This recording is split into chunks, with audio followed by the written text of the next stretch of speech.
On page optimisation और off page optimisation.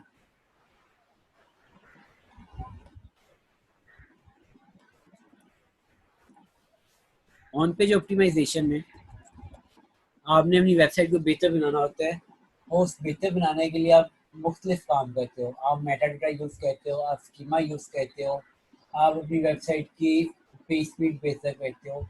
इसके अलावा बहुत सी टेक्निकल इंफॉर्मेशन होती है जिसकी वजह से आप बेहतर होते हो।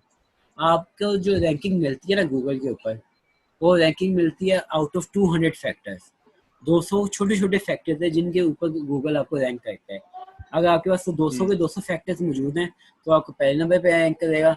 अगर आपके पास 199 हैं तो दूसरे नंबर पे, जितने कम फैक्टर्स होंगे उतना नीचे रैंक करोगे आप। तो ये सारी चीज़ें जो है मैटर करेंगी आपकी ऑन पेज ऑप्टिमाइजेशन के अंदर। ये तो हो गया कि आपने वेबसाइट के ऊपर जो काम किया वो काम आपको दिख रहा है, जो टेंजिबल काम है। दूसरा होता है ऑफ पेज ऑप्टिमाइजेशन,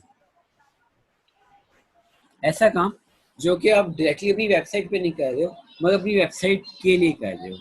इसके लिए मिसाल ये होगी कि बिलाल भाई की एक वेबसाइट है जहाँ पे वो फुटबॉल बेचते हैं, और फैजान भाई आप खुद एक फुटबॉल है मिसाल के तौर पे, और आपकी एक वेबसाइट है जहाँ पे आप फुटबॉल की वीडियोस बनाते हो या फुटबॉल सिखाते हो लोगों को।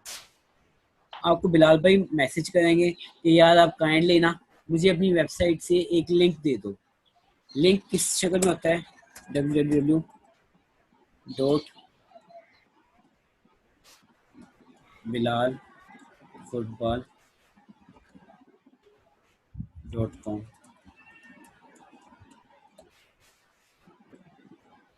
/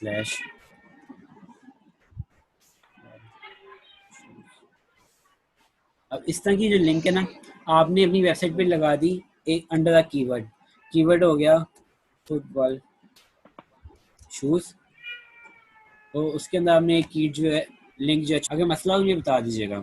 अच्छा मैं बता रहा था कि आप अपनी रेलिवेंट नीश की वेबसाइट ढूंढोगे, उस नीश से आप बैकलिंक्स लोगे, उस बैकलिंक्स को दिखाना कैसे है, उस पर काम कैसे होगा, ये सारा कुछ मैं इंशाल्लाह नेक्स्ट लेक्चर में आपको बताऊंगा। और बैकलिंक्स कितने किस्म की होती हैं, उन पे कैसे काम किया जाएगा, कैसे लिंक्स हासिल होंगी, उनसे बातचीत कैसे करनी है, ये सारा कुछ इंशाल्लाह नेक्स्ट लेक्चर में लेंगे। अब इंटरनेट कनेक्शन का भी मसला आ रहा है तो आज का लेक्चर आज ही ख़त्म करते हैं। आप लोगों के पास जो भी सवाल हो आप मुझे पर्सनल मैसेज कर दीजिएगा, मैं इंशाल्लाह नेक्स्ट लेक्चर में उन्हें रीच आउट कर लूँगा। आप लोगों को जो मैंने असाइनमेंट दी हैं वो भी आप ग्रुप में शेयर कर दीजिएगा, ये मैंने असाइनमेंट बना ली है, और फिर ताकि मैं आपको वहाँ पे रिप्लाई भी कर सकूँ। आज का लेक्चर ख़त्म करते हैं। कोई अगर सवाल है या कोई बात पूछना चाहते हैं पूछ लें। अच्छा भैया दुआ में याद रखिएगा। अल्लाह हाफिज़। अल्लाह हाफिज़। ओके, अल्लाह हाफिज़। अल्लाह हाफिज़।